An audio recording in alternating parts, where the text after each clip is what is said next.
SMB market, the small and medium-sized businesses, find ways. Oh, okay. You already started? Okay.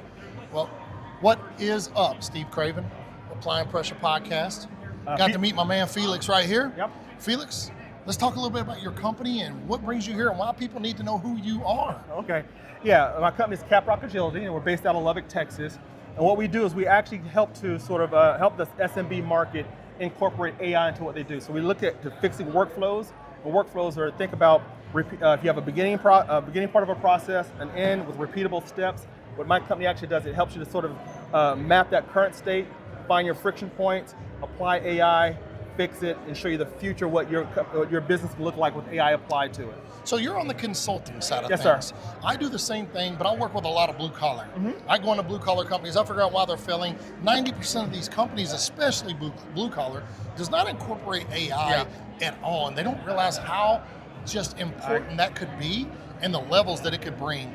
What would that mean to you to work in with some of these companies that have no clue what you're even talking about, and it may be a little gibberish to them? I was recently at a convention that we had in Lubbock, Texas, and in my booth, it really sort of spoke like a lot of AI, and I saw HVAC guys, plumbers, I saw dental office folks just sort of walk by my booth. It was because I wasn't really sort of speaking to them. Sure. Reached out, grabbed a couple of them, say, okay, do you have a process with a beginning and an end with repeatable steps? I'm like, yeah, we got tons of those. Well, come talk to me. So once I found a way to sort of communicate what I'm actually doing and how it can sort of help them kind of apply these new tools, techniques, automation to their business, then it kind of made sense to them. So it was really me kind of stop talking around them and kind of talking directly to them. And that's the big thing. You said a key factor right there. A lot of blue collar especially, but even small business, mom and pops, all of these guys, computer tech guys, all of that stuff, they're scared of AI. Right.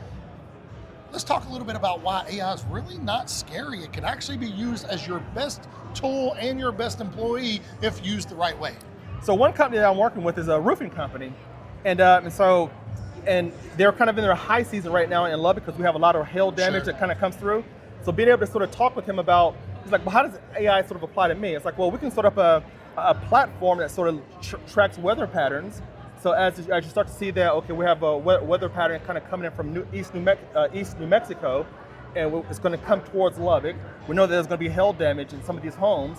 So how do I sort of stage my people already there? How do I sort of make sure that people that we already have business with, that we're reaching out to them and making sure that any issues that you have, we're right there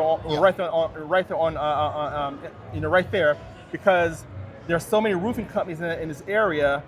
Seconds to minutes could be the difference between you winning $25,000 deals to losing it to your competitor. Yep, and that's the key factor right there, and it's something that he said that is standing out more than anything.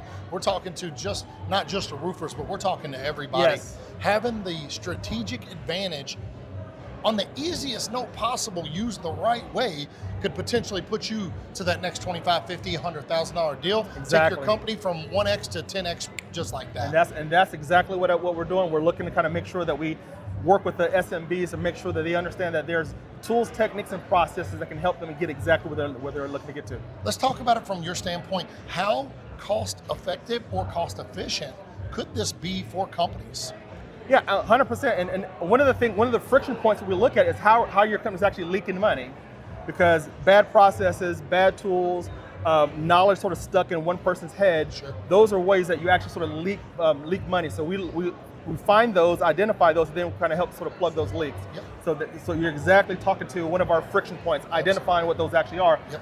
And lots of times, if you're let's say for instance, you're an HVAC guy, you've just been doing the same thing for years. Yep. So having someone that can kind of come and kind of capture your current state, find those friction points, and find ways that you can sort of stop leaking money, and also 1x, 5x, 10x your business prospects. That's exactly what we're trying to do. One of the things you spoke on that I think is very important for me especially is you got to put the right person in the right places.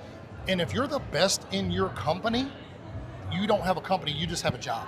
Exactly. In my personal opinion. Exactly. But when you incorporate AI in there, they could be the best of everything that you're doing, but you get to sit back and show it exactly which direction to go. You've never had a workload taken off your shoulders like this. And trying to make AI not scary, that's the sort of thing, because people automatically think that it's losing jobs or it's going to replace me. But how do we sort of help them understand that No, we want to make sure that the humans are in the loop, that they are the decision makers. AI is your digital assistant. It helps you do good things, but just do it better, more efficiently. So that's kind of exactly what we're trying to do, trying to sort of demystify this whole AI technology. One of the things I just had a conversation with somebody about recently was, think about it this way. We're going to go back a little bit when computers first came out. Oh, yeah. Everybody thought computers was going to take the place of all these jobs and was going to do all these things. Now they're thinking the AI is going to do the exact same thing. But when people fail to understand, but they're going to realize this, you need to get on the bandwagon now. Yes.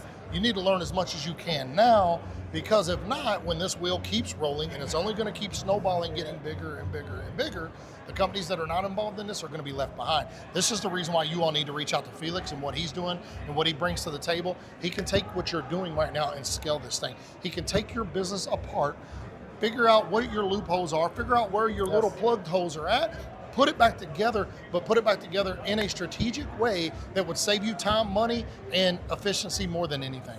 Better workflows, better processes, fix plug leaks, make what you do more efficient. That's sort of our overall message. And so thank you so much. Felix, how can people find you? I'm at CapRockAgility.ai. CapRockAgility.ai. Reach out to my man Felix, CapRockAgility.ai. Felix, it's been a pleasure. Thank you, my Likewise. friends. Thank you, sir. Appreciate it. Thank you.